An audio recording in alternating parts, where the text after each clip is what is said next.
Photography करते हुए।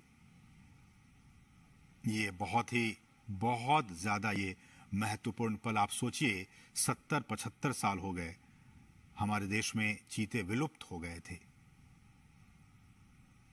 और उस विलुप्ति के बाद कई सालों तक बहुत विचार विमर्श के बाद कि आखिरकार फिर से हमारे जंगलों में कैसे चीतों की वापसी हो सके। ये देखिए, ये वही चीते, अब हमारे नामीबिया के ये चीते अब कूनो नेशनल पार्क में पहुंच चुके हैं।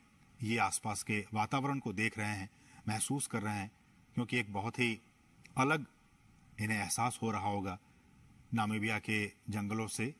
अब ये सीधे भारत के जंगलों में कूनो नेशनल पार्क में अब ये पहुंच चुके हैं। प्रधानमंत्री इस बहुत ही महत्वपूर्ण क्षण का लुत्फ उठाते हुए और उन तस्वीरों को अपने कैमरे में कैद करते हुए, साथ में आपने देखा मध्य प्रदेश के मुख्यमंत्री शिवराज सिंह चौहान भी मौजूद थे।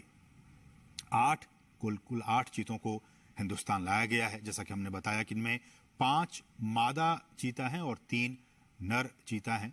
इन 8 चीतों को आपने देखा, प्रधानमंत्री ने विशेष जो क्रेट्स थे उन क्रेट्स को खोल दिया गया और फिर वो सभी 8 चीते अब मुक्त हो चुके हैं। लेकिन ये अभी जंगलों में नहीं जाएंगे, ये एक बहुत ही खास एरिया बनाया गया है। उन्हीं खास एरिया में अभी ये 1 महीने तक रहेंगे और उसके बाद फिर इनकी लगातार मॉनिटरिंग की जा रही है। मॉनिटरिंग की जाएगी। आप देख सकते हैं इन चीतों के जो गर्दन है उस पर एक कॉलर, जो जीपीएस टैग है वो लगा हुआ है ताकि इनकी मॉनिटरिंग की जा सके। और मैं उसी पर लौट भी रहा था कि सभी चीतों के गर्दन पर उनके नाम या फिर कोड के हिसाब से सैटेलाइट या फिर जीपीएस VHF कॉलर्स लगा दिए गए हैं। और इसी नेशनल पार्क में जो हम आपको दिखा रहे हैं, ये कूनो राष्ट्रीय उद्यान, कूनो नेशनल पार्क, इसमें एक डेटा डाउनलोड फैसिलिटी सेंटर बनाई गई है। और इस इक्विपमेंट को, रेडियो टेलीमेट्री इक्विपमेंट को खरीदने और फैसिलिटी बनाने की सारी प्रक्रिया 4 से 6 महीने में पूरी कर ली जाती है। और ये जो आप देख रहे हैं इनके गर्दन में, इनको वहीं पे इन चीतों को लाने से पहले ही इनको नामीबिया पहुंचा दिया गया था और फिर इन्हें ये तमाम जो कॉलर हैं RF ये कॉलर, इनको लगाकर ही इन्हें लाया गया है। रेडियो कॉलर है इन्हें, और इनकी ताकि इनकी जो ट्रैकिंग है, इनकी निगरानी वो हो सके रेडियो कॉलर के जरिए।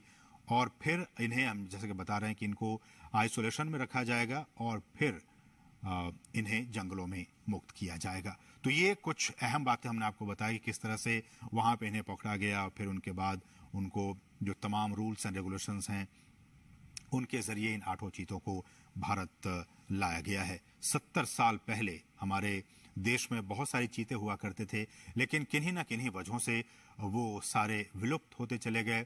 कुछ अवैध शिकारियों के शिकार बन गए। एक भी हमारे देश में चीता नहीं बचा।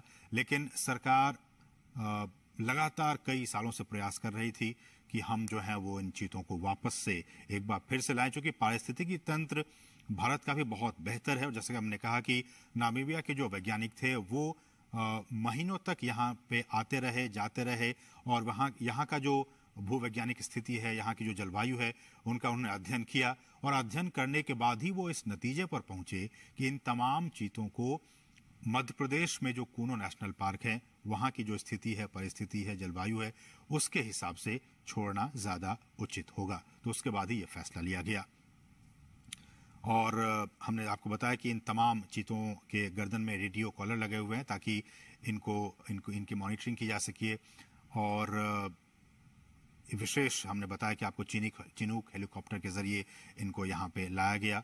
और प्रधानमंत्री मोदी आप देख सकते हैं इनको विशेष जो क्रेट्स थे उनको खोलकर, और प्रधानमंत्री ने इनको खुद वहाँ मुक्त किया। वो वहाँ पे अब विचरण कर रहे हैं।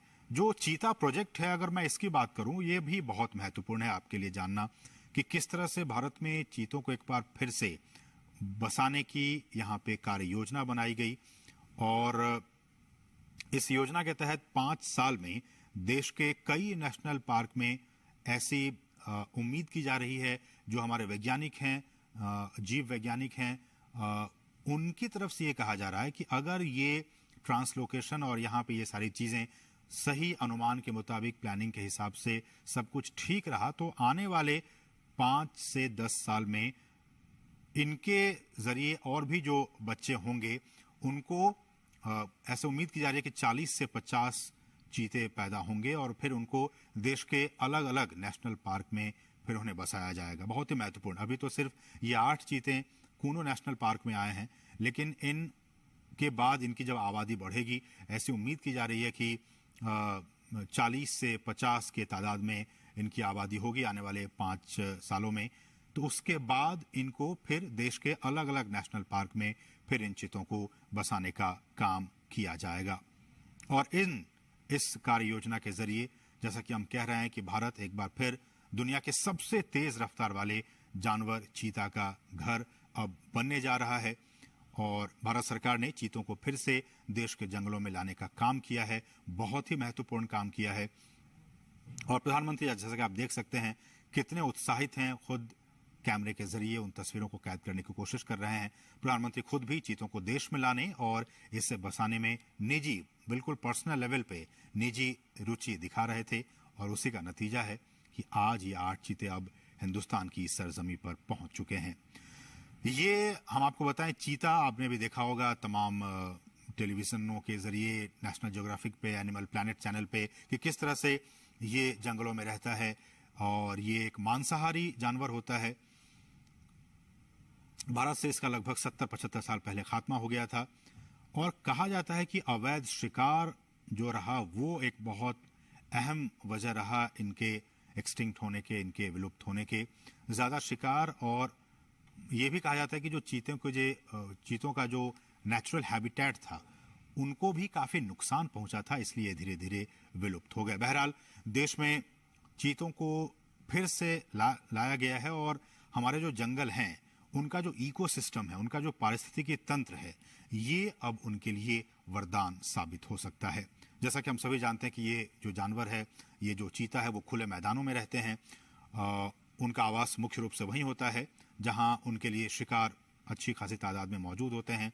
घास के मैदान हो, झाड़ियां हो, खुले जंगल हो, अर्ध शुष्क वातावरण और थोड़ा सा ज्यादा तापमान उनके लिए सही होता है। तो थोड़ा ज्यादा तापमान हो, हम जानते हैं कि मध्य प्रदेश का ये इलाका ज़्यादा तापमान इनका रहता है यहाँ पे 12 महीने, इसलिए भी हमारे जो वैज्ञानिक हैं उन्होंने कहा कि ये काफ़ी उचित होगा यहाँ पे इन्हें रखना। घास के मैदान हैं, झाड़ियाँ हैं, खुले जंगल हैं, ये तमाम चीज़ें इनके अनुकूल हैं इनको यहाँ पे रखने के लिए, इसलिए यहाँ पे इन्हें लाया गया। चीतों को बचाने के लिए उनके शिकार करने के आधार, उनको हमें बचाने की ज़रूरत है।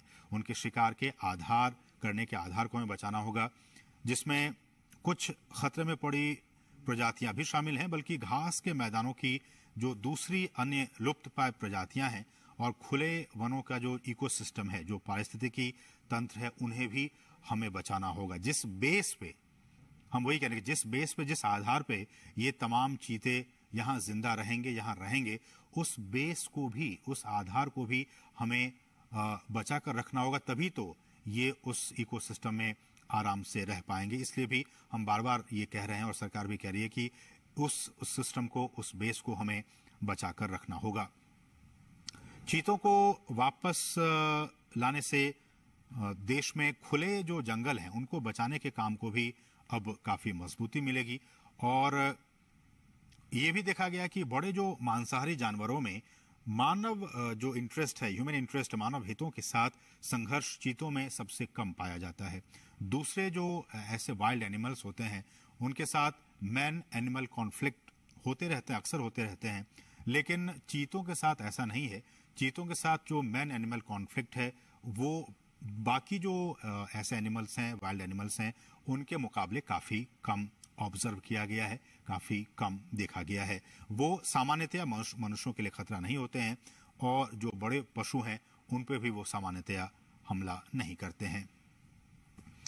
और wild life trust of India ने इसकी शुरुआत की थी कि किस तरह से इसको लाया जाए, और दुनिया भर के विशेषज्ञों, पर्यावरण, वन और जलवायु परिवर्तन मंत्रालय सहित भारत सरकार के कई अधिकारियों, राज्य सरकार के अधिकारियों ने इसके लिए कई दौर की बैठकें की। भारत सरकार के अधिकारी, मध्य प्रदेश सरकार के अधिकारी, वन विभाग के अधिकारी, नामीबिया से जुड़े अधिकारी, इन तमाम अधिकारियों की कई महीनों से लगातार बैठकें हो रही थी ताकि ये सारा जो काम है वो बहुत